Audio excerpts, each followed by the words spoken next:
नमस्कार दोस्तों, मैं संजीव सिंह राठौर आज आपके बीच एक खास रिपोर्ट लेकर आया हूँ। दोस्तों, आपने कोरोना के दौरान देखा होगा पिछले दिनों कि जिस प्रकार से स्वास्थ्य विभाग और उत्तर प्रदेश सरकार की नाकामी जो रही हो, जिससे कितने लोग मरे, इसका आप अंदाज़ा भी नहीं लगा सकते हैं। गंगा के किनारे दफनाए गए 100 और उसमें तैरती हुई लाशें इस बात का सबूत हैं कि किस प्रकार से सरकार जो है वो मरीजों को ना इलाज दे सकी, गरीबों को, और ना उनको इज्जत से अंतिम संस्कार दे पाई। दोस्तों, सरकार गरीबों के लिए होती है। सरकार की योजनाएं जो होती हैं वो गरीबों के लिए होती हैं। सरकार की जितनी पॉलिसीज़ हैं, केंद्र सरकार, उत्तर प्रदेश सरकार जो वादे करती है, जो चुनाव लड़ती है, अपनी सरकार बनाती है, वो किस मुद्दों पर होते हैं? वो गरीबों के लिए होते हैं कि गरीबों की हालत सुधरेगी, उन तक उन्हें 2 जून की रोटी जो है वो सुकून से मिल पाएगी। वो सरकार पे विश्वास करते हैं। उसके बाद फिर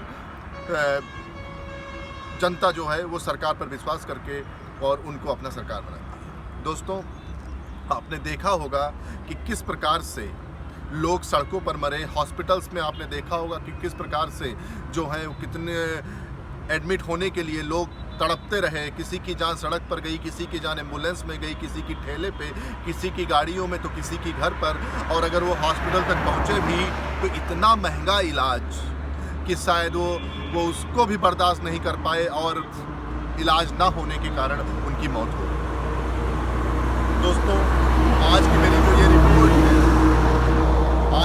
ये रिपोर्ट है वो सरकार के उन आंकड़ों पर है जो सरकार ने कोविड के दौरान जनता से वादा किया था कि हम अगर कोरोना के दौरान जो भी वादे किए गए थे उनके बारे में आपको मैं बताऊंगा। आज उत्तर प्रदेश सरकार ने कहा कि कोविड के दौरान जो बच्चे अनाथ हुए हैं, जो लड़कियां जो हैं उनकी विवाह के लिए 1 लाख रुपए जो है वो सहायता राशि देंगे। अब चाहे उसको सहायता समझ लीजिए, चाहे चुनाव आने वाले हैं उसके लिए कोई लुभावना तोहफा।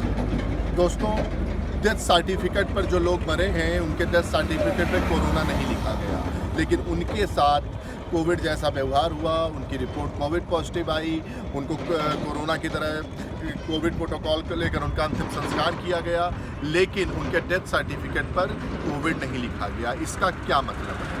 सरकार ने मुआवजा देने से मना कर दिया। आप देख रहे हैं, उन परिवारों को अपने आसपास देख सकते हैं कि किस तरह से कोरोना ने त्रासदी फैलाई। कितने परिवार जो हैं वो अनाथ हो गए, बच्चे अनाथ हो गए, कितने लोग छोड़कर चले गए और उनके परिवार के क्या हालात हैं, वो किन परिस्थितियों में जी रहे हैं, भूखे सो रहे हैं, कहाँ सो रहे हैं, ज़मीन पर सो रहे हैं, घर है कि नहीं है, या वो किसी के यहाँ मजदूरी करके कोरोना के दौरान जो इलाज के लिए पैसे लिए थे वो भर रहे हैं। दोस्तों, ना मुआवजा मिला, ना उन्हें इंसाफ मिला कि उन्हें कोविड मरीज जो है उनको साबित कर पाए उनके परिवार वाले।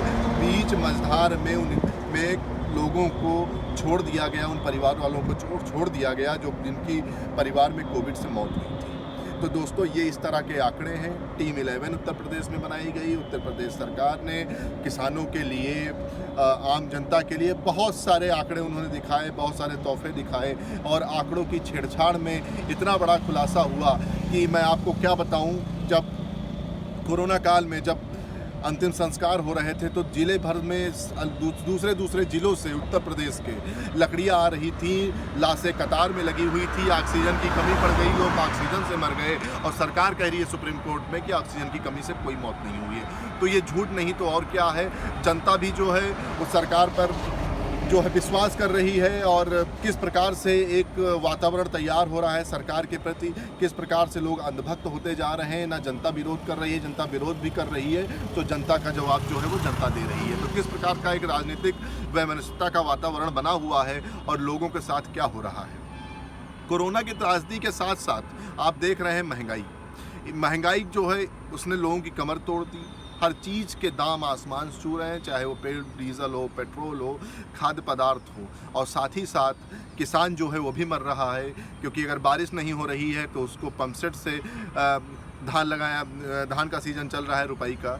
तो किस प्रकार से सरकार जो है वो जनता के साथ खेल रही है, किस प्रकार के वो आंकड़े दर्शा रही है, और ऐसा करके झूठे आंकड़े प्रदर्शित करके या झूठे आंकड़ों का तोहफा दे के सरकार क्या साबित करना चाह रही कि वो एक इंसानियत वाली सरकार है, मानवतावादी सरकार है। भाजपा जो है, जो हमेशा राष्ट्रभक्त, देशहित और हिंदुत्व और जो भी उनके मुद्दे रहे हैं, वो डेवलपमेंट जो भी वो बात करते थे, मुझे नहीं लगता कि अभी तक 1 साल से लोगों ने जितना विश्वास किया उस पर कहीं भी सरकार खरी उतर पाई हो। तो मेरे कहने का मतलब सिर्फ इतना है आज इस रिपोर्ट में कि जनता है वो अच्छे से जानती है, वो सरकार से सवाल पूछे, सरकार से पूछे, सड़कों पे आकर पूछे। लोग आंदोलन भी कर रहे हैं तो उन पर लाठियाँ पड़ रही हैं, और अगर मीडिया लिख रहा है तो उनके ऑफिसर्स पे छापे पड़ रहे हैं। तो दोस्तों, मेरा सवाल सिर्फ इतना है, आपको बताने का, आपको जागरूक करने का कि जो कुछ हो रहा है वो कहाँ तक सही है, ये आपको देखने की ज़रूरत है। किस प्रकार से आंकड़ों के साथ छेड़छाड़ हुई है, और जितने भी ऐलान किए गए क्या वो धरातल पर हैं या नहीं, यही आपको सोचने की और समझने की ज़रूरत है।